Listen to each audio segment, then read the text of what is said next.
नमस्कार दोस्तों, क्या आपको भी दिक्कत होती है किसी भी मैट्रिक्स का ऑर्डर पहचानने में कि आपकी मैट्रिक्स किस ऑर्डर की है? 2x2 ऑर्डर्स की है, 3x3 ऑर्डर की है, 2x3 ऑर्डर की है या फिर 3x2 ऑर्डर्स की है? या फिर दूसरा, आपको भी दिक्कत होती है आपकी किसी भी मैट्रिक्स की टाइप समझने में कि आपकी मैट्रिक्स आखिर किस टाइप की है? रो मैट्रिक्स की है, कॉलम मैट्रिक्स है, डायगोनल मैट्रिक्स है, आइडेंटिटी मैट्रिक्स है, जीरो मैट्रिक्स है या फिर नल मैट्रिक्स, जीरो मैट्रिक्स दोनों समान ही होती हैं। अगर आप इन सब चीज़ों के बारे में जानना चाहते हैं तो स्वागत है। आइए दोस्तों, शुरू करते हैं हमारे टॉपिक ऑर्डर ऑफ मैट्रिक्स को। ऑर्डर ऑफ मैट्रिक्स में दोस्तों जनरल चीज़ क्या होती है कि आपको सबसे पहले ये चीज़ देखनी होती है कि इस मैट्रिक्स में आखिर कितनी कॉलम्स और कितने रो हैं। इससे पहले मैं आपको एक बात बता देता हूँ कि आखिर ऑर्डर ऑफ मैट्रिक्स होता क्या है। ऑर्डर ऑफ मैट्रिक्स एक सिंपल सा वो तरीका होता है कि जिससे हम पता लगा सकते हैं कि जो हमारी मैट्रिक्स है वो किस शेप की बनेगी, उसमें कितने रो और कितने कॉलम होंगे। जनरल सी बात है दोस्तों, जैसा कि ना ये जो मैट्रिक्स दिख रही है इसमें आपको कितनी पंक्तियां दिख रही हैं? पंक्तियां इसमें दिख रही हैं आपको तीन पंक्तियां दिख रही हैं, 3 रो दिख रही हैं और आपको 2 स्तंभ यानी कि 2 कॉलम दिख रहे हैं, लिख रहे हैं ना। तो इसका मतलब इस मैट्रिक्स का ऑर्डर क्या हो जाएगा? 3/2। ध्यान रखना, मैंने क्या बोला? 3/2। क्या बोला मैंने? रो इनटू में column, row by column, row by column, row by column, 3/2। समझ गए ना दोस्तों क्या होता है हमारा ऑर्डर ऑफ मैट्रिक्स? तो किसी भी मैट्रिक्स का ऑर्डर क्या होगा? चलिए दोस्तों, एक मैट्रिक्स और लेते हैं कि इसमें आपको देखिए क्या दिख रहा है कि इस मैट्रिक्स में 3 ही तो पंक्तियां दे रखी हैं, जैसे कि 3 रो दे रखी हैं और 3 ही कॉलम यानी कि स्तंभ दे रखे हैं, जैसा कि आप सीधा से देख रहे हैं। तो इसका मतलब इस मैट्रिक्स का ऑर्डर क्या हो जाएगा? 3/3। क्या बोला था मैंने? सबसे पहले ध्यान रखना, कॉलम लिखेंगे और उसके बाद क्या लिखेंगे? नहीं सॉरी, सबसे पहले हम क्या लिखेंगे?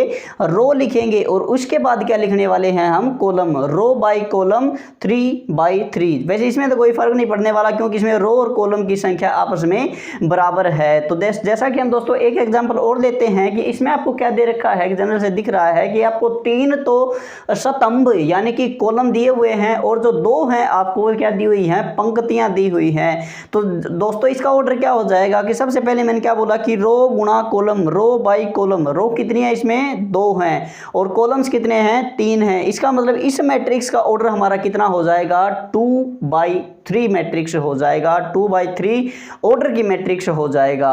तो दोस्तों ये तो था हमारा ऑर्डर ऑफ मैट्रिक्स। आपको कुछ ये एग्जांपल्स दिख रहे होंगे, आप इसकी प्रैक्टिस करना। और इससे अगला हम देखते हैं कि आखिर हमारी टाइप्स। तो चलिए दोस्तों हम देख लेते हैं कि जो हमारी मैट्रिक्स है ये कितने प्रकार की होती है, कि आखिर मैट्रिक्स की कितनी टाइप्स होती हैं। तो जनरली दोस्तों मैं आपको बता दूं कि मैट्रिक्स की 2 ही टाइपें होती हैं, एक तो रेक्टेंगुलर मैट्रिक्स होती है और दूसरा स्क्वायर मैट्रिक्स होती हैं। आगे चल के दोनों के दोनों अपनी अपनी सब टाइप्स में बढ़ जाती हैं, कि मतलब इनकी आपस में और टाइप से निकल के आ जाती हैं। कि सबसे पहले हम डिस्कस कर लेते हैं कि हमारी रेक्टेंगुलर मैट्रिक्स क्या होती है। तो जनरल सी बात है दोस्तों सीखने की कि अगर आपको किसी भी मैट्रिक्स में अगर आपकी रो और कॉलम आपस में बराबर न हो, बराबर न होने का मतलब है कि जैसे कि आपकी 3 रो हो 2 कॉलम हो, बराबर नहीं है ना, 3 और 2 आ गया। रेक्टेंगुलर मैट्रिक्स तभी होगी कि जब हमारी किसी भी मैट्रिक्स में रो की संख्याएं अलग हो और कॉलम की संख्याएं अलग अलग हो। उस मैट्रिक्स को क्या बोल देंगे हम? रेक्टेंगुलर मैट्रिक्स बोल देंगे। जैसे कि एग्जांपल आ रहा हमारे पास, इसमें क्या दिखा रखा है कि 2 तो रो दिखा रखी है और 3 कॉलम्स दिखा रखे हैं। अगर 3 कॉलम है 2 रो है तो इसका मतलब रो की संख्या और कॉलम की संख्या आपस में बराबर नहीं है ना। अगर ये दोनों चीजें बराबर नहीं हैं तो ये तो कौन सी मैट्रिक्स हो जाएगी? हमारी रेक्टेंगुलर मैट्रिक्स हो जाएगी। अब दूसरी चीज देख लेते हैं कि हमारी स्क्वायर मैट्रिक्स क्या होती है। कि स्क्वायर मैट्रिक्स हमारी वो मैट्रिक्स होती है बिल्कुल इसके अपोजिट। इसमें रो और मैट्रिक्स आपस में बराबर नहीं थे ना रेक्टेंगुलर मैट्रिक्स में। अब हमारी जो ये स्क्वायर मैट्रिक्स होती है इसमें क्या होगा? हमारा रो और कॉलम की संख्याएं आपस में बराबर होंगी। जैसे कि दोस्तों आपको एक एग्जांपल लिखा हुआ दिख रहा है कि इसमें ना 3 ही तो रो दे रखी हैं और 3 ही कॉलम्स दे रखी हैं। इसका मतलब ये हमारी कौन सी मैट्रिक्स हो जाएगी? स्क्वायर मैट्रिक्स हो जाएगी।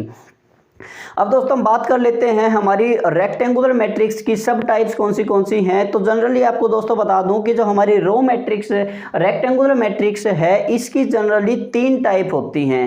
3 टाइप कौन सी होती है? सबसे पहली होती है रो मैट्रिक्स, दूसरी होती है कॉलम मैट्रिक्स और तीसरी होती है जीरो मैट्रिक्स। दोस्तों घबराइएगा मत इनके नाम को देख करके, आपको बिल्कुल सिंपल वे में समझा देंगे हम आपको कि ये क्या क्या होती हैं। तो देखिए दोस्तों, सबसे पहले मैंने लिख रखा है कि आखिर रो मैट्रिक्स क्या होती है, व्हाट इज रो मैट्रिक्स।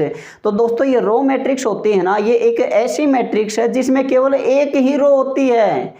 क्या बोला मैंने? ध्यान से सुना कि जिसमें केवल एक ही रो हो। कॉलम की संख्या चाहे कितनी भी हो, हमें उससे कोई मतलब नहीं है, लेकिन रो की संख्या, पंक्ति की संख्या केवल एक होनी चाहिए। उसको क्या बोल देंगे? हमें रो मैट्रिक्स बोल देंगे। जैसे कि 2 एग्जाम्पल आपको दिख रहे हैं, इसमें क्या दिख रहा है कि ये दोनों क्या हमारी रो मैट्रिक्स है, एक रो है, हमें कॉलम से कोई मतलब नहीं है कि चाहे कितने भी कॉलम्स हो इसमें। अब दूसरी टाइप पे बात करते हैं कि आखिर हमारी जो ये कॉलम मैट्रिक्स है ये क्या होती है। तो दोस्तों जो कॉलम मैट्रिक्स होती है ये भी बिल्कुल इसी की तरह है। रो मैट्रिक्स में बिल्कुल एक रो ही रो थी ना, तो कॉलम मैट्रिक्स में भी क्या हो जाएगी, केवल एक कॉलम हो जाएगा और बाकी रो से हमें कुछ लेना देना नहीं है। मतलब ये तो वही बात होगी कि जिसका नाम आए ना, केवल उससे लेना देना है, बाकी किसी से लेना देना नहीं है। जैसे कि रो मैट्रिक्स आ रही थी जिसमें केवल एक रो होता है, कॉलम से कोई मतलब नहीं। और अगर हमारी कॉलम मैट्रिक्स आ जाए तो इसमें केवल कॉलम से लेना देना है, हमें रो से कोई लेना देना नहीं है।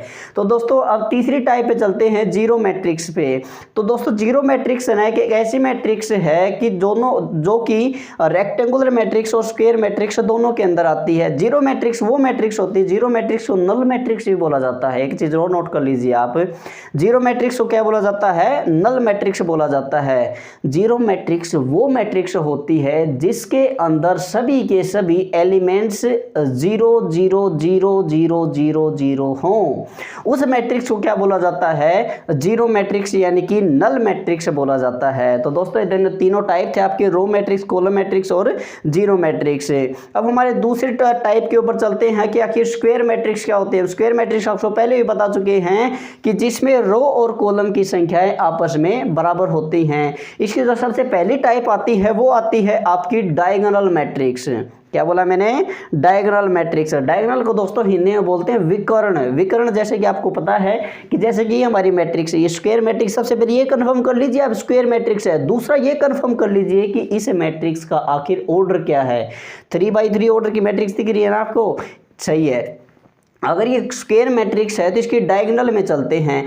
आखिर डायगोनल मैट्रिक्स आखिर होती क्या है? तो दोस्तों नोट कर लीजिएगा इस बात को कि डायगोनल मैट्रिक्स हमारी वो मैट्रिक्स होती है कि जिस मैट्रिक्स के विकर्ण में केवल एलिमेंट हों और बाकी सब के सब क्या हों? जीरो हों, उस मैट्रिक्स को क्या बोल दिया जाता है? Diagonal matrix. समझेंगे इस बात को? जिस मैट्रिक्स के केवल डायगोनल में कुछ ना कुछ एलिमेंट या फिर फंक्शन हो, बाकी सब के सब क्या हो? जीरो हो, उसी को क्या बोल दिया जाता है? Diagonal matrix. जैसे कि एक एग्जांपल और आ रहा हमारे सामने 2x2 मैट्रिक्स का। इसमें क्या है कि केवल डायगोनल एलिमेंट्स है, फंक्शंस हैं, कुछ भी हो सकता है डायगोनल में, हमें उससे कोई मतलब नहीं, लेकिन बाकी सब क्या होने चाहिए? जीरो होने चाहिए। तो दोस्तों दूसरी सब टाइप के ऊपर चलते हैं कि दूसरी सब टाइप हमको कहती है स्केलर मैट्रिक्स। क्या बोलते हैं दोस्तों? Scalar matrix. तो दोस्तों जो हमारी स्केलर मैट्रिक्स होती है ना, वो मैट्रिक्स होती है कि जिस मैट्रिक्स के अंदर डायगोनल में हमेशा सेम एलिमेंट हों। फिर से नोट करना इस बात को कि जिस मैट्रिक्स में डायगोनल में सेम एलिमेंट हों, बाकी सब के सब जीरो हों, उनको क्या बोला जाता है दोस्तों? स्केलर मैट्रिक्स बोला जाता है। नोट किया कि नहीं? जिस मैट्रिक्स के डायगोनल में सेम एलिमेंट हो, सेम एलिमेंट जैसे कि ए दे दिया या फिर कुछ भी दे सकता है, इनके बीच में सेम एलिमेंट होने चाहिए, बाकी सब जीरो होना चाहिए। ठीक है। डायगोनल मैट्रिक्स में क्या था? केवल डायगोनल में एलिमेंट हो, बाकी सब जीरो। स्केलर मैट्रिक्स में क्या आ गया कि डायगोनल में भी सेम एलिमेंट होने चाहिए, बाकी सब जीरो होना चाहिए, उसको क्या क्या बोल देंगे, स्केलर मैट्रिक्स बोल देंगे। अब इसकी जो तीसरी सब टाइप आती है वो आती है दोस्तों आइडेंटिटी मैट्रिक्स। क्या बोला मैंने, आइडेंटिटी मैट्रिक्स। आइडेंटिटी मैट्रिक्स क्या होती है दोस्तों, बिल्कुल इनसे मिलती जुलती यार। जो ये रो मैट्रिक्स, जो ये डायगोनल मैट्रिक्स बता रहे हैं ना, डायगोनल में तो मैं क्या था कि केवल डायगोनल एलिमेंट होने चाहिए, अलग अलग हो सकते हैं, हमें क्या पता, अभी कुछ भी हो सकता है। अब दूसरी जो बात थी कि हमें स्केलर मैट्रिक्स देखी थी कि उसमें क्या था कि डायगोनल मैट्रिक्स होने चाहिए और सेम एलिमेंट होने चाहिए, चाहे कुछ भी हो सकती हैं। और जो हमारी आइडेंटिटी मैट्रिक्स है ना, क्या जो हमारी आइडेंटिटी मैट्रिक्स है वो मैट्रिक्स क्या होती है कि जिसके डायगोनल में केवल 1 1 1 1 1 1 हो। बिल्कुल सही पकड़े हो आप, जिसके डायगोनल में केवल 1 1 हो उस मैट्रिक्स को क्या बोल दिया जाता है, आइडेंटिटी मैट्रिक्स बोल दिया जाता है। तो दोस्तों ये तो था हमारा छोटा सा प्यारा सा लेक्चर जिसमें हमने बताया है कि ऑर्डर ऑफ मैट्रिक्स क्या होता है, और दूसरा चीज़ बताया हमने कि आखिर टाइप्स ऑफ मैट्रिक्स क्या होता है। तो दोस्तों अगर आपको हमारी वीडियो अच्छी लगी हो तो चैनल को सब्सक्राइब जरूर करिएगा। अगर आपको किसी भी चीज़ में, अगर मैथ का चैनल देख रहे हैं आप, बिल्कुल मज़े से सीखिए। अगर आपको किसी भी चीज़ में कोई भी छोटी से छोटा डाउट आता है, कमेंट बॉक्स आप ही का है और किसी का नहीं है। तो दोस्तों अगर आपको किसी भी चीज़ की क्वेरी या फिर डाउट आता है तो कमेंट बॉक्स में लिखिएगा, हम आपका आंसर ज़रूर देंगे। नमस्कार दोस्तों।